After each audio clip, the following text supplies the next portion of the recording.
Learn the new rules for the office. No nice eyes? That's right, John. No more compliments. And the new rules in school. This teacher was fired for allowing uncensored discussions. These words were uttered in a maritime college classroom? I said, yeah. And speakers with unpopular views are shouted down and driven off. Who are you to decide for everybody?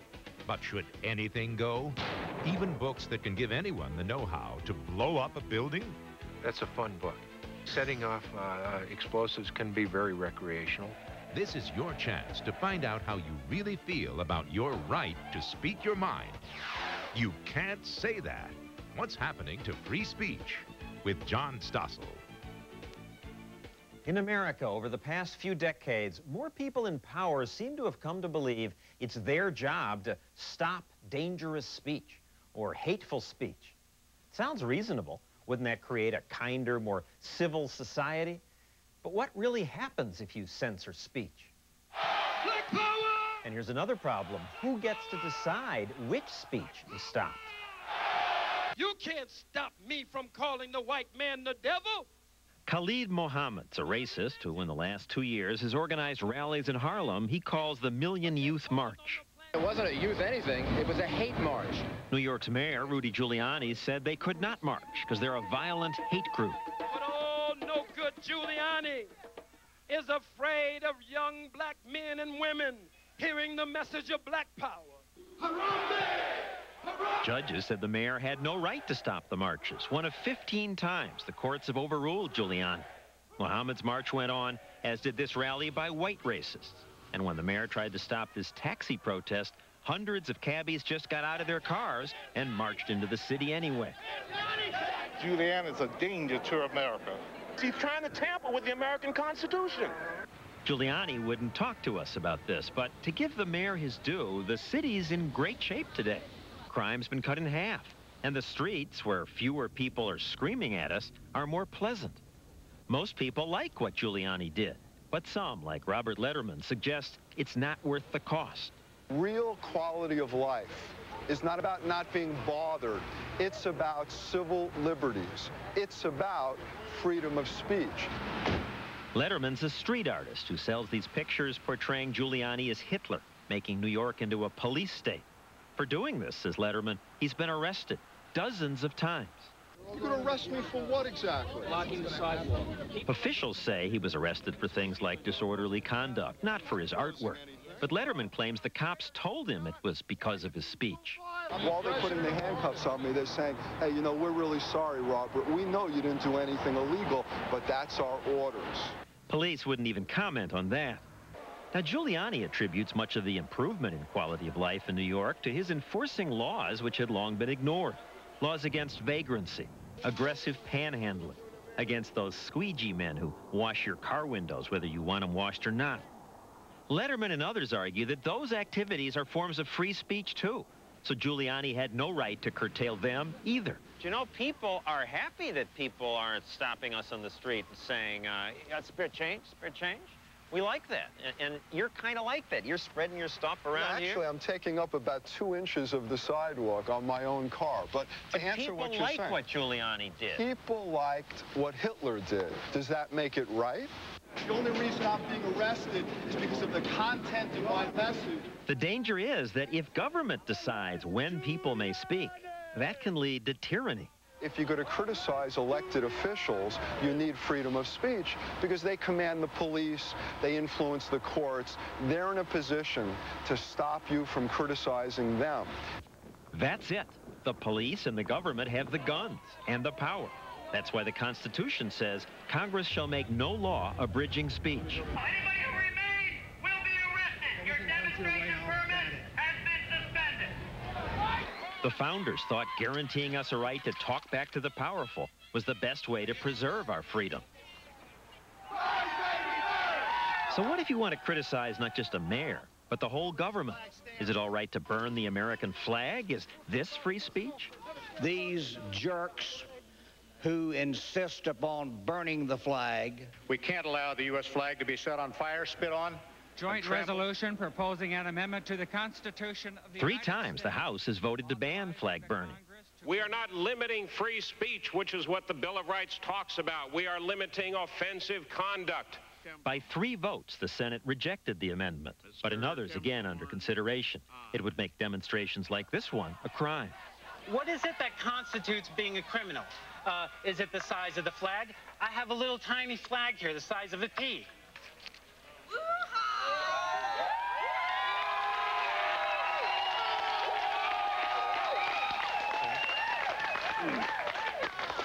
I don't feel like a criminal yet. Maybe I need to burn a bigger one. At this anarchist rally in Oregon, Libris Solar argues that we need to allow flag burning, to allow people to express disapproval of government. Well, those were paper. Maybe it's a cloth flag. Maybe it's one that they consider real. Maybe if I burn that, I'll feel like a criminal. Don't ever give up the right to burn a flag in protest. It is your right. Polls show this offends most Americans, but others argue that that's precisely the speech that needs protection.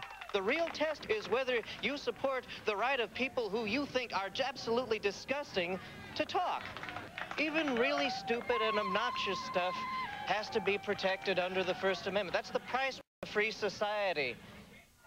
Is it? And if we must put up with obnoxious political speech, what if the speech is less important? 4-letter words. And the one expletive that almost always gets deleted. It's a verb. It's a noun. It's everything you want it to be. So why is this bar owner forbidden to use it at work? Isn't it his own business? You can't say that. What's happening to free speech with John Stossel returns after this. I just don't understand any of this. Look, they turned us down. It was our credit. I mean, what's there to understand? What do we tell Maria? She was so excited about the house. We shouldn't have promised her until we knew for sure. She's a smart girl. She'll understand. Nobody ever told us our credit meant so much. Understanding your credit is the first step to owning a home. It's never too late to get it right. Call for the new free guide on credit from the Fannie Mae Foundation and for a list of lenders and credit counselors. Thanks, Tim. It's Tom. Tom, when you're as busy as I am, you tend to forget things.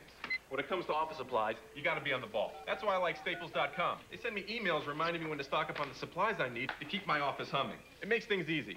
My days of forgetting are behind me.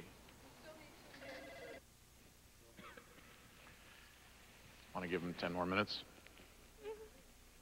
Order anything, anytime, anywhere with overnight delivery. Staples.com. Hey, you don't have to run out.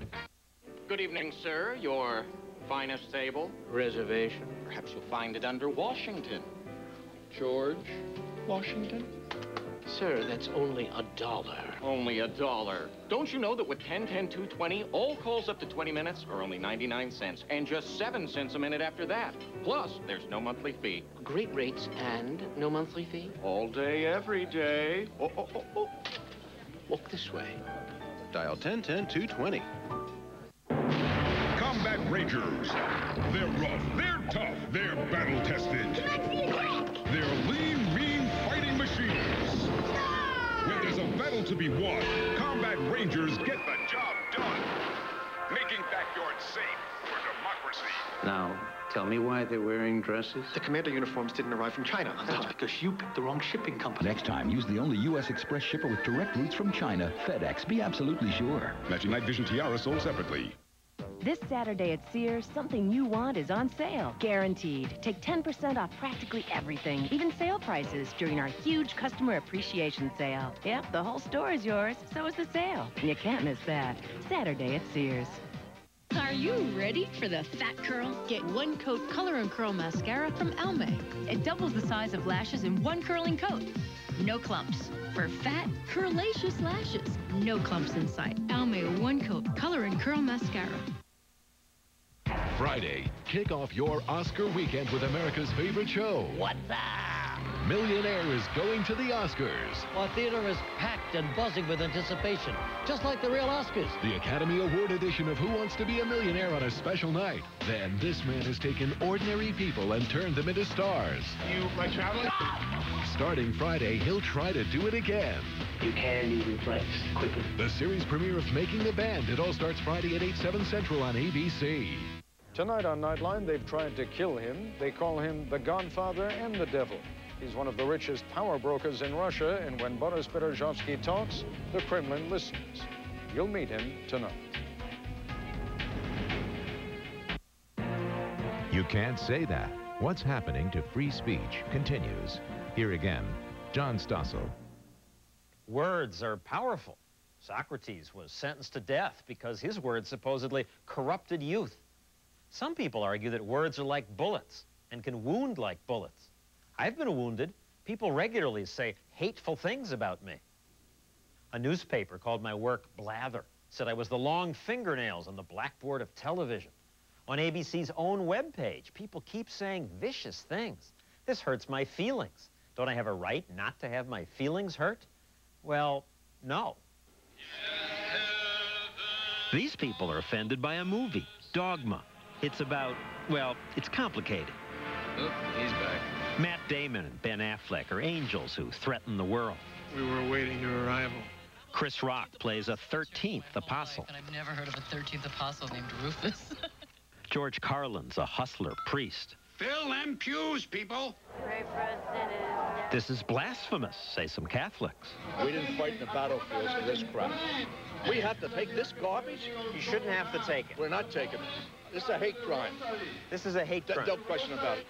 No jokes at all about religion. It's too holy. Our faith is too holy. It's not a joke. It's our whole salvation. Kevin Smith wrote and directed Dogma. I'm a Catholic, and this movie doesn't insult me. If I was the president, I would pass a law where you couldn't blaspheme a religion. If you institute that law, then politics goes away, comedy goes away, filmmaking goes away, TV goes away, newspapers go away, news shows, like this one, go away. Oops, that's the problem. Where do you draw the line? And who gets to draw that line? We can select people, all for all walks of life, all religions, all... Like a jury? Perhaps, yes. We have religious groups who would know what is blasphemous or not. So they would decide. Yes. But what happens if one group gets to decide what others watch or read? Well, classics like Ulysses and Canterbury Tales and Leaves of Grass were once banned in America. Recently, some schools banned Harry Potter books. That doesn't seem right. But then what can the poor people who really and truly are offended do? They don't have to go. Nobody's saying they have to go. That's a point. You don't have to watch. Of course, other parts of the culture are harder to avoid, like the words in music or on radio. Now, we all know how the media view the Catholic Church. The priest in Dogma, comedian George Carlin, used to wonder which words were too offensive. And I wanted to know the ones that you could never say on television. I mean, the always filthy. All I could think of was mother. We're going to be listening to filthy words. A New York radio station played a record of him saying those words. The word mother is a compound word. They went to the trouble of warning people in advance that a program was coming on that would look at so-called obscene language, and they warned everyone about it, said if you don't like this sort of thing, tune out. One man in Florida, riding in his car with his 15-year-old son, didn't tune out. He complained to the government. Eventually, the Supreme Court banned Carlin's 7 words from all airwaves until after 10 p.m. Carlin says the censor should have been the driver of the car. That's why they have a knob on the radio called off. But apparently they didn't turn it off immediately upon being offended. Listened to the whole thing, and apparently were not morally corrupted by the whole program, simply offended. We've added a few words since then. Now, we don't want to offend you, so we bleep the words. Then we've added in. We figure you can get the point without having to hear the specific words. But it's one thing when a private organization like ABC censors, another when government does it. So far has suggested... Because we have lots of TV channels. If one censors, ideas still get out. But we have only one government. Without objection, it's so ordered. When government says no, it's no for everyone. You know, we've lost so many of our rights and freedoms in the last 25 to 30 years, all in the name of protecting society, and it's bogus.